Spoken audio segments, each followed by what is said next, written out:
But Brando, that's why Brando wasn't in the scene, you know. He was supposed to be in it, right? He was supposed to be in it, and he felt what they did to him, because they topped him out at $1 million. He had a percentage, small salary and a percentage, but it topped out at $1 million. And they destroyed these guys from Brooklyn. This is the 1957 brawl? Yep. Yeah. 1957. This is in an article. The Yankees 1957 brawl at the Copacabana. Every Friday I've been released. Oh, wait, hold on. On this week's, I talked about the eventful Billy Martin. Go down. The Bronx. Go down, go down, go down. The Rat Pack versus the Bowlers. After a World Series loss in 55 and win in 56, the Yankees got off a slow start in 57. Weiss had been campaigning behind the scenes to trade Martin. The incident that spelled the end for Billy happened when the gang and their wives were out celebrating his 29th birthday in May. After a booze-filled dinner, they went to see Sammy Davis Jr. at the Copacabana nightclub. Hello. A spot Yankees players frequented in the 50s. They encountered a bunch of bowlers who were heckling Sammy Davis, and the Yankees players were pissed. There were numerous versions of what actually happened, but here's what I've pieced together. Billy told the guys to stop it or they'll have to, quote, step outside, unquote. They actually ended up going downstairs where they brawled. One of the bowlers, a Bronx deli owner, you can't make this shit up, ended up with a concussion and a broken jaw. Some people thought Martin punched the guy, but it was most likely Hank Bauer, and that's who the eventual lawsuit was brought against. Bauer denied ever punching the guy, and the Yankees players never said who actually hit him. Go down a little bit. Do we? Yeah, there's a Daily News. There's a screenshot of a Daily News article. So they kept this enough under wraps that obviously people. You're right. People didn't get in trouble for it, but that's crazy. Nope. Costello handled it all. Of course he did. They called him up. Said, "We have a problem here." He said, "Save it to the morning." When did Vinnie the Chin try to hit him? That was a joke. Do you remember what year it was? No. Well, I mean, he actually did take 54, one. 54, I think, wasn't it? 54. Sounds right. Is somewhere in there. 54. I saw him the next day. Yeah, he had like the bandage around his head or something. I don't know if we have a picture of Frank Costello with bandage around his head. You can probably Google that. You know, I think about that. How does a guy get in an elevator with you and can't shoot you in the head? Bad shot. I don't know. Well, no, but 3 weeks later, I met Chin with him. With him. Now, this was the thing where he went in and said, didn't see the guy, or whatever. Like, he refused to turn in who it was. Yeah. So I didn't remember him. I didn't see him. Now, why didn't he whack Vinnie the Chin? Why would he? He would never. That's not who he is, man. No, he'd handle it himself. Wow. No, these guys. Because at this time, the other guys weren't like that. Oh, no. They would have handled that a different way. Yeah. For sure. Oh, there he is. Yeah, we'll put that picture in the corner. Because Vinnie the Chin obviously ended up being a boss of the Genovese family. Yep. Yeah, with the bathrobes outside and everything. Oh, that whole thing with the brother, the priest, and all that. That was crazy, man. Do you in the years after The Godfather, though? So the movie, we didn't talk about this. The movie comes out in '72. It's an instant hit, and within. I mean, I wasn't alive, but from what I've heard, within a year, people are like, this is the best movie ever made. Right. Were you getting recognized everywhere you went? Oh, my God, yeah. Even now, even more so. You know, it's funny now how many people know me. I constantly hear, hey, Carlo. Not my name, Carlo. Yeah. No, it's I mean, I said it earlier, I don't know if I didn't do that movie, what I'd be doing. Yeah. I probably, I mean, I always made money. That's one thing you have to, and I live modestly. I don't gamble. I don't do drugs. I don't do, I'm in business. I love business. You like jewelry and business. That's it. That's it. That's a good love of life. But you had said, obviously, when you were on set, you kind of kept to yourself a little bit with Brando and everything. But over the years, as the anniversaries were coming up and stuff, did the cast get really tighter and bonded through this? No. Not really? No. They were all so big. I mean, look now, they're all nominated again all for movie constantly. Yes. So, and then Jimmy's dad. I mean, I was shocked when the New York Post called me when Jimmy Carr died. That was recently. That was like last year, right? And they said, we want you to utilize them. Are you kidding me? They said, no. I said, I don't like the guy. They said, we want your take on it. They printed it. They printed you saying, I don't like that guy. No, they printed everything I said about him. What'd you say about him? Well, just stupid stuff, like, who he was. I mean, I can go, I glorify him now because he's dead. Who cares? Wow. No. I am who I am. This is it. There's no. Yeah, you definitely wear it on your sleeve for sure. Yeah, But you were telling me before we went on camera when you came back to do the cameo for the end of Godfather 2, where they have a flashback scene. Right. You said you made more money doing that than the whole first movie? Yeah. Well, for the whole first movie, I made $38,000. Back then, that's not horrible. Not horrible, no, but it gave me $50,000 for one day. Better Same budget. thing. But Brando, that's why Brando wasn't in the scene, He was supposed to be in it, right? He was supposed to be in it, and he felt what they did to him, because they topped him out at $1 million.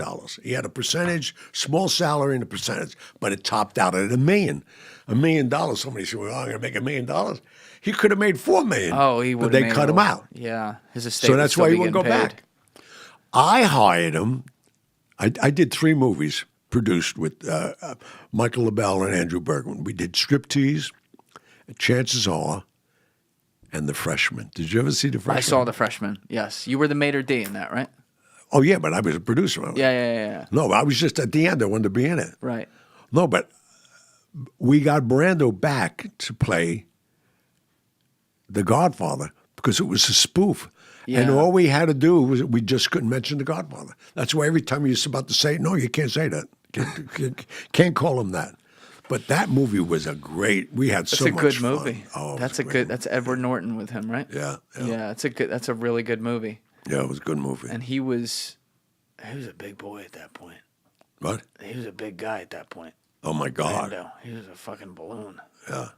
That was Well, crazy. I have a house on Mulholland. I have a house up there. My two youngest kids will live up there, between Jack Nicholson and Mona Brando. Oh, yeah. I got a 10,000 square foot house up there. No shit. No, How many it's kids do you have? I have 9 boys, 4 girls, 10 grandsons, and 6 granddaughters. That's a big family, man. That's good. And you have some that live. You were telling me you have some that All over the grandkids that world. live in Italy. Yeah, Italy, Romania. My son Diamizia, his grandmother's Princess Anna, his mother's Princess Poniatowska, and I never. Wait, not Princess Anna, who lives in New York now. No, that's another one. Okay, keep going. Yeah. Sorry. No, but my kids, I never dated women who needed their rent paid. They were all from wealthy families because I had my boat, and I bought a boat when I was 21. I paid $3 million for it. At 21, Cash. you were running some good errands for Oh, fucking yeah, man. Costello over there. Oh man, no, we made a lot of money. Thank God. I'll bet you did. That guy was probably printing money. So you have kids all over the world, and you said you go to Italy like every 90 days? You try to? I try to. I Where was do you supposed to usually there. go? Where do you usually I go? go to Sicily. Always Sicily. Always Sicily. Where's your favorite spot in Sicily? Cefalù. Oh, Cefalo's beautiful. Yeah. I stayed there a few I days. love Cefalù. Every time I see those scenes of Michael where it's supposed to be Corleone, but they filmed it right outside Taormina, whenever I see that, I get real nostalgic because all those same hills, like I walk through those. Right. It's absolute. Like if people can go somewhere, go there. I always tell people that. Yeah. Forget Rome. I mean, you got to see Rome if you never saw it. But my destination, I always said I'd retire there. It was there or Amalfi Coast because my Napolitan family is over there. Yeah, right. And they own all of that. I mean, you go to Capri, everything is Russo. In fact, Gianni Russo, my cousin who looks like me, he just built $1 billion hotel at 80 years old. $1 billion hotel. Why? I said, why are you doing this? He said, I wanted to. That's a good reason. No. Who wants to do it? No, he's selling his island right now for $280 million. He has an island? He has an island between Amalfi Coast and Capri. There's one island. He owns it. How big is the island? Oh, I don't even know. Let's see if we can find You it. you can find it. Yeah. Is there an island? Gianni Russo. It's for sale right now. Sotheby's is selling it. Oh, Sotheby's is selling an island. His island. Oh my God. Gianni Russo. Biggest landlord in And that's your because Russo's like a really common Italian Oh, I name know. too. Like it's everywhere. But you can't deny us, him and I. Yeah. 263 million. Wow. Hello, there it is. Those stem cells are working, man. You got a good recall. No, but you know what the funniest thing is? I have on a 147 foot boat, a Riva, the biggest Riva. A what? A Riva. That's what you named it, like a Riva? No, it's a Riva. R-I-V-A is the name of the boat. Oh. It's a manufactured boat. Oh, okay. That's I don't know Italian boat companies that well. Big boat. You have a 147-foot boat? I paid $3 million for it cash. It's worth more than that. It's worth now It's worth $600,000 a square foot, mine. Right? Wow. The boat's all wood. Wow. I keep it in Madeira, Spain, You keep it in why Spain? because it has no reciprocity with nobody. Oh, that's right. It's very hard to get. You're right about that. I've had some guys talk about that on the podcast. No. Do you have any projects coming up besides some of the business stuff you talked about? You doing any acting ever again? I want to do my book, obviously. I came up with a great idea. We have some people with it. I want to be telling my grandsons my story. Oh, that's cool. And I think that's a good way to go in and out of it. It's good for my ego, keeps me in it. I don't want nobody to do my life story but me. Yeah. I will have younger ones, but I just want to do it. That's awesome. I'm shocked how well this book has been received. The one you wrote in 2019. Yeah. Yeah, it's a great cover, by the way. I like that. It's Thank sharp. you. And like I said earlier, we will have this link down in the description below. But you also, I think we were talking about this before camera. You might have mentioned this quickly. You own Jenko too? Yeah. Like you bought the name Jenko, like Jenko olive oil from the movie? I own it. But Paramount didn't even own it. Do you do any like olive oil stuff with that? I got all of it. Go up, pull up, because you'll see it's on the website. Corleone Fine Italian Foods. And you have Jenko underneath that. I got the label in it. I got the label, the can from the movie. I own the can that you saw when he went over there, De Niro. There it is. There's Jenko. There's the cans too. Wow. I might have to buy that. That's great. That I'll looks send so it to cool. you. And you own this likeness. That is There's the fucking can. crazy. Hello. Jenko, look at that. And that's the vodka. That vodka is now #1 vodka in the world by the Rob Report By the Rob Report said that's the #1 vodka in the world. right now. November 22nd. #1. #1 in the world for martinis. Look at it. Oh, for Martini. Okay. All right, we're gonna have to try that out. We're gonna order some of this stuff, Alessi, see how it is. Yeah. Put it to the test. That's crazy, man. You ever call up your buddy Bobby and say, "I'll throw you a few." He's going through a divorce right now. I mean, times are hard. So he's tough. Wait, you're driving me back, right? Yeah. I'll Alessi's give you a bringing couple back- of bottles of vodka. Let's go. Let's go. A little Cheers. vodka in the car. Don't get a Dewey on the way there. That's not good for the business. But No, you know, can't do that. we'll be all right. Well, listen, Johnny, this was awesome, man. It was a real honor to talk with you. No, thank you. It's crazy, like the little kid in me right now who grew up watching The Godfather more times than you can count, sitting across from a guy who not only was a part of it, but was a key part of it.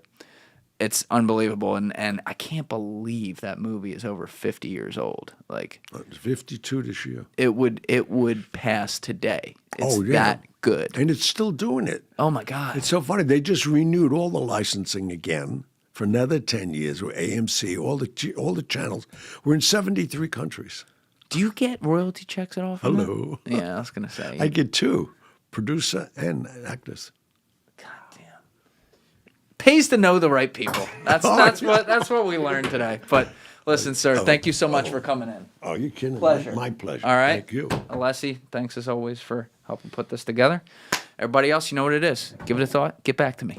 Peace. Thank you for watching this episode, guys. If you haven't already, please smash that subscribe button and hit that like button on the video. It is a huge, huge help to getting our videos into the algorithm on YouTube. So thank you to everyone who does that.